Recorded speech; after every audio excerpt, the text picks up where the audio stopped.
Assalamualaikum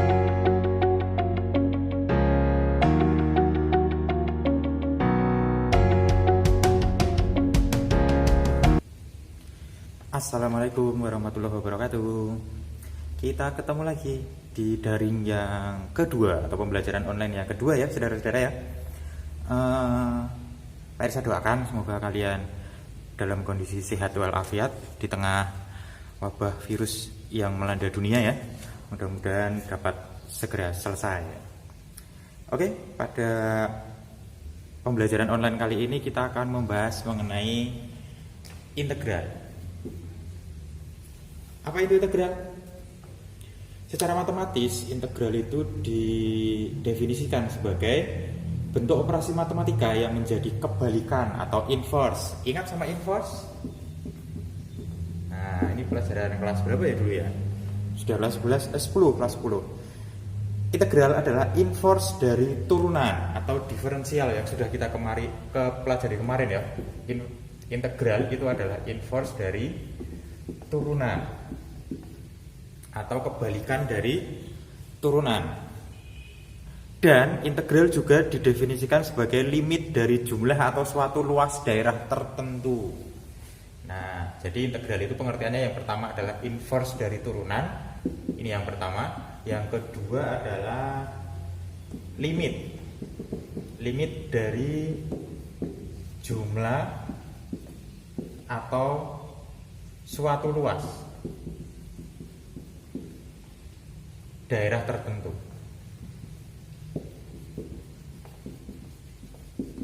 Nah, itu definisi secara matematis ya. Definisi secara matematis apa itu integral. Tapi secara mudah sebenarnya integral itu dapat didefinisikan sebagai anti turunan, gitu aja ya, atau kebalikan dari turunan.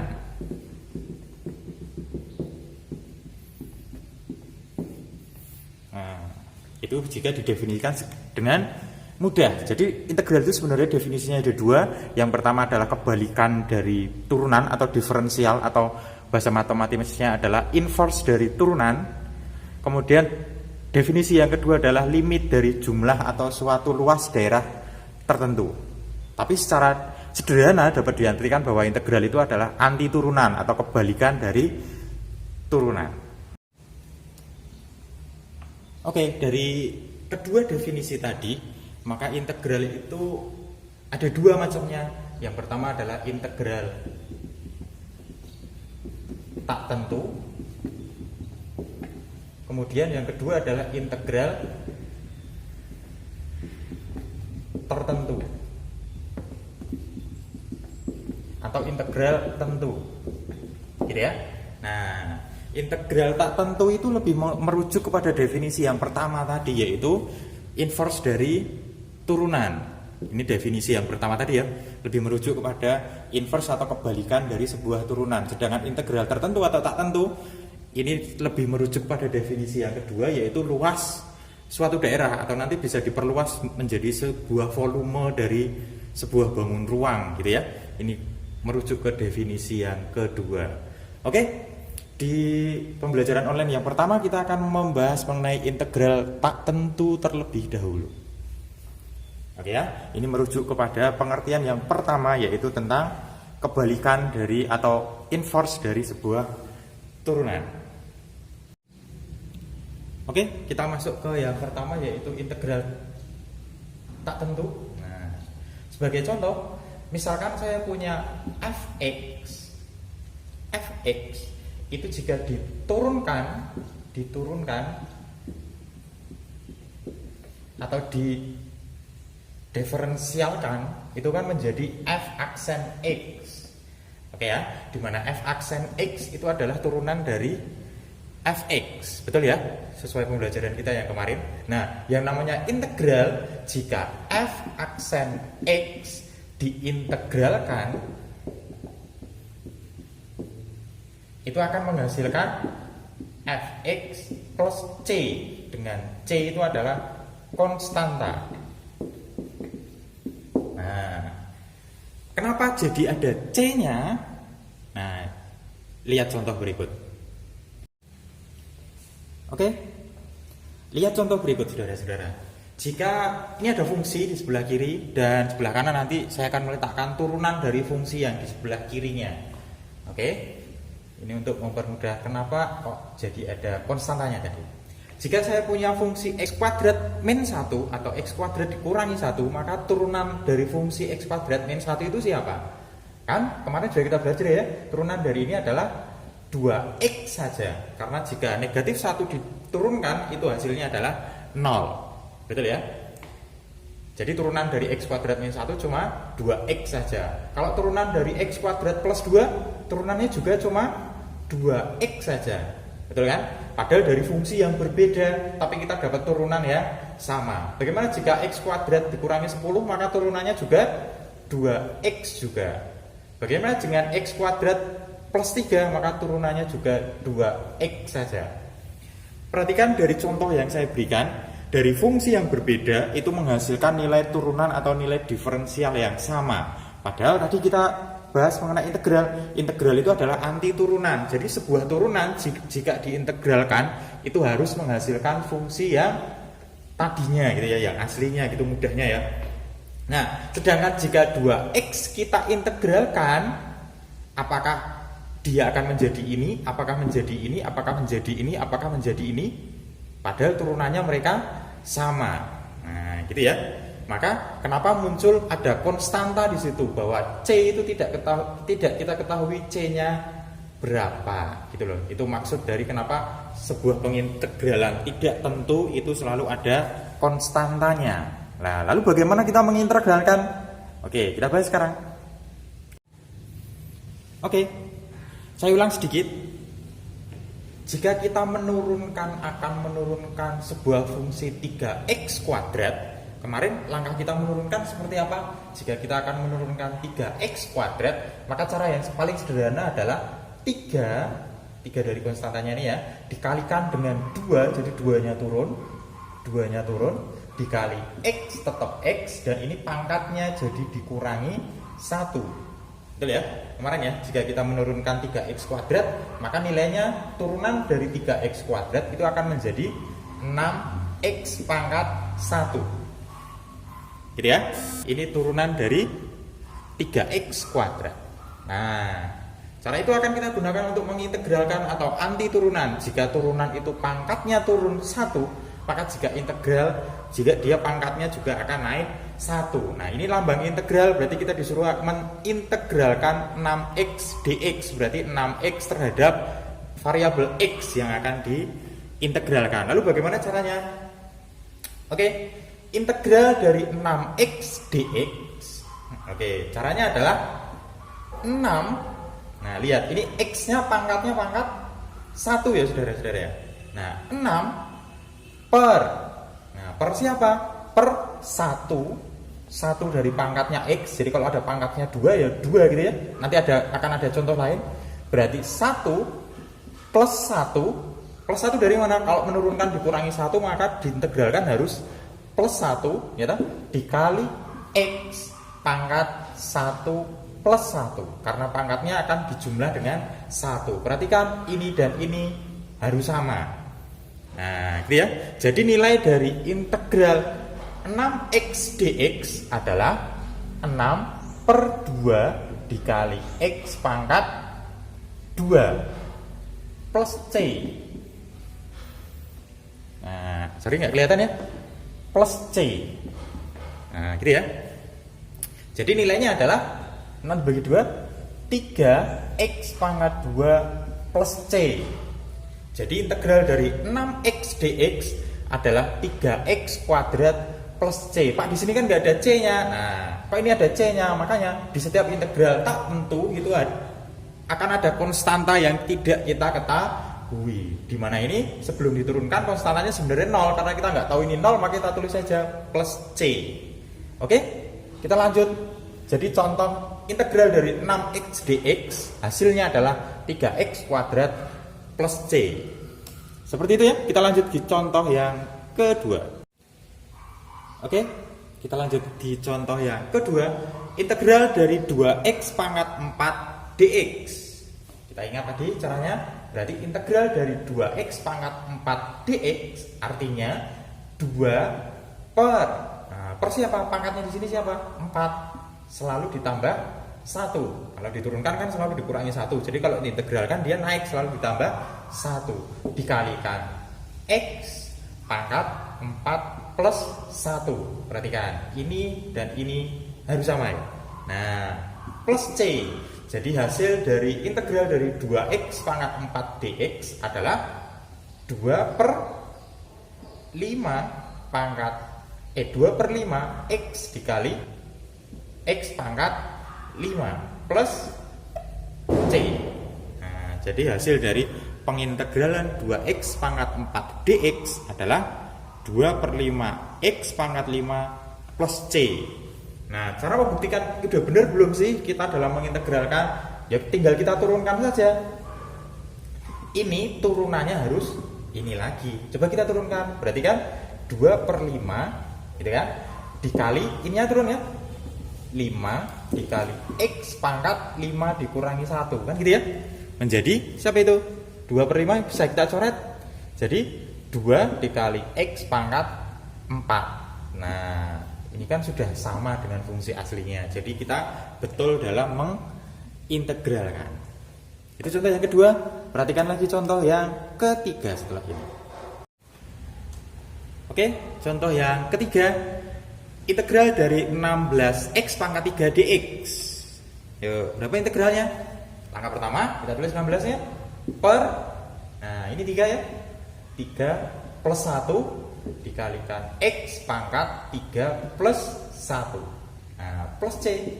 Kalau ada plus C jangan lupa.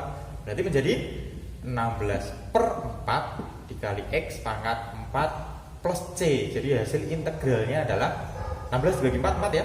Jadi 4x pangkat 4 plus C. Ini adalah nilai integral tak tentu dari 16x pangkat 3 dx. Mulai bisa ya mengintegralkan ya. Oke, berapa contoh lagi saya perlu? Satu lagi ya. Oke, satu lagi.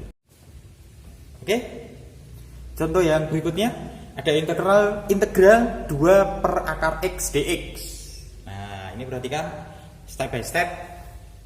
Ingat seperti turunan kemarin, kalau pangkatnya dia tidak variabelnya dia tidak berbentuk pangkat, maka kita jadikan dalam bentuk pangkat. Sebelum saya integralkan, saya ubah dulu bentuknya. Maka ini menjadi integral dari 2 per x pangkat setengah. Betul ya? Akar x itu x pangkat setengah dx.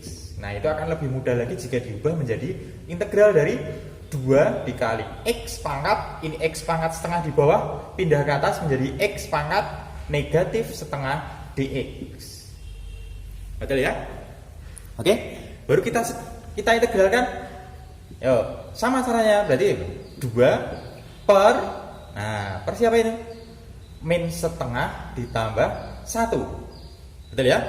Dikalikan x pangkat min setengah ditambah 1 plus C. Nah, jadi hasilnya adalah berapa itu saudara-saudara? 2 per setengah dikalikan x pangkat setengah plus C. Berapa 2 dibagi setengah? Ayo, 2 dibagi setengah. Sini ya, saya lanjutkan sini ya. 2 dibagi setengah berapa saudara-saudara? Ya, 4 dikalikan x pangkat setengah plus C. Nah, pangkat setengahnya kita ubah lagi menjadi akar ya. Jadi bentuk integral dari ini adalah 4 akar x plus C. Ini hasil integral dari 2 per akar x.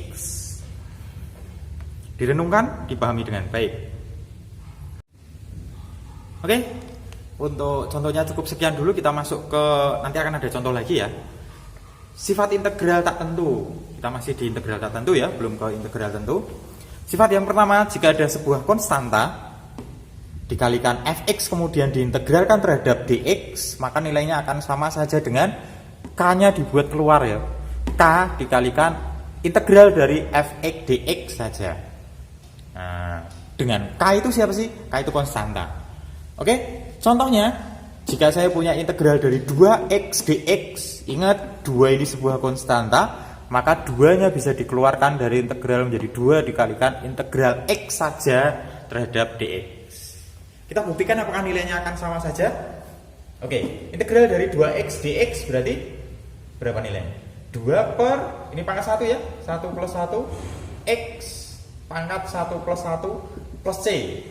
Nah, berarti nilainya sama dengan 2 per 2 ya, dikalikan x pangkat 2 plus c. 2 per 2 itu 1 ya, berarti 1, berarti integralnya adalah 2x kuadrat plus c saja. Ini nilai integral untuk yang sebelah kiri. Yang sebelah kanan, coba. Berarti 2-nya sudah di luar ya. 2 dalam kurung ini integralkan. Berarti kan ini x pangkat 1 yang di sini 1 ya. Jadi 1 per 1 plus 1 x pangkat 1 plus 1 plus c. Nah, gitu kan? Menjadi 2 dalam kurung berapa itu? 1 per 2 x pangkat 2 plus C. Nah, hasilnya akan sama saja. 2 dikali setengah itu 1 ya. Berarti tinggal x kuadrat plus C. Berarti nilai integralnya sama.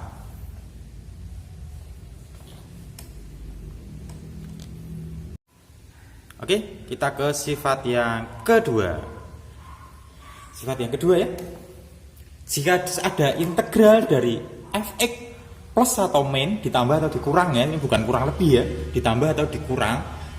Jadi sebenarnya ada sifat yang berbeda, yang satu ditambah, yang satu dikurang, ini tak jadikan satu aja. Jadi jika ada integral fx plus atau min gx dx, jadi integral fx plus gx atau integral fx min gx terhadap dx, itu nilainya akan sama saja jika dia dipisah menjadi integral dari fx sendiri ditambah atau dikurangi integral dari gx sendiri.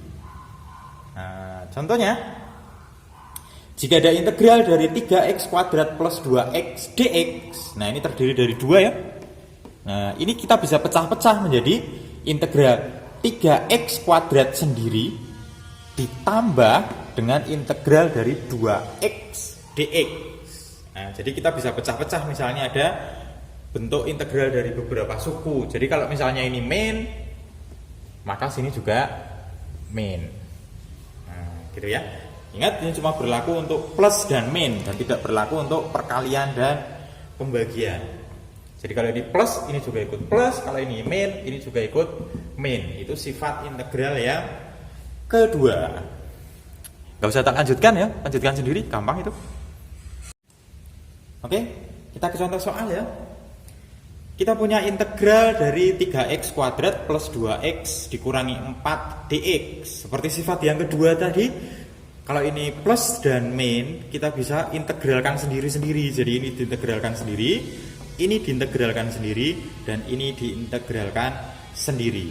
Nah, yuk, menjadi siapa itu bentuk integralnya? 3x kuadrat menjadi 3 per 2 plus 1 dikalikan x pangkat 2 plus 1 gitu ya, plus ini ya 2x integralnya adalah 2 per 1 plus 1 karena pangkatnya 1 ya, dikalikan x pangkat 1 plus 1 gitu ya, dikurangi 4. Nah, ini nggak ada x nya kan, sebuah konstanta kan, berarti x nya pangkat berapa saudara-saudara? Kalau nggak ada x nya berarti x nya pangkat 1, berarti integralnya tinggal tambahi x saja. Nah, menjadi hasil dari integral itu adalah 3 per 3x pangkat 3 plus 2 per 2x pangkat 2 min 4x. Sorry, ini ada plus c nya, saya lupa, ada plus c nya. Berarti menjadi nilainya adalah x pangkat 3 plus x kuadrat min 4x plus c. Ini adalah hasil integral dari ini. Cukup mudah ya saudara-saudara. Oke, sekian belajar kita hari ini ya. Sehat selalu, jaga kesehatan, makan yang bergizi, hindari kerumunan. Mudah-mudahan pandemi corona ini cepat berakhir dan kita bisa belajar lagi seperti sedia kala. Oke, terima kasih. Assalamualaikum warahmatullahi wabarakatuh. Oh ya, nambah sedikit, ada link di bawah itu buat latihan kalian. Ya, sekaligus bisa buat penilaian dari saya. Kerjakan, batas waktunya juga sudah ada di bawah, kerjakan dengan baik. soalnya gampang-gampang, nggak terlalu susah, mudah-mudahan nggak bikin kalian stres. Nah gitu ya, jangan sampai stres ya, jaga kesehatan, makan yang banyak juga, yang bergizi juga, jangan hanya banyak, bergizi juga. Oke, thank you, sampai bertemu lagi di pembelajaran online berikut.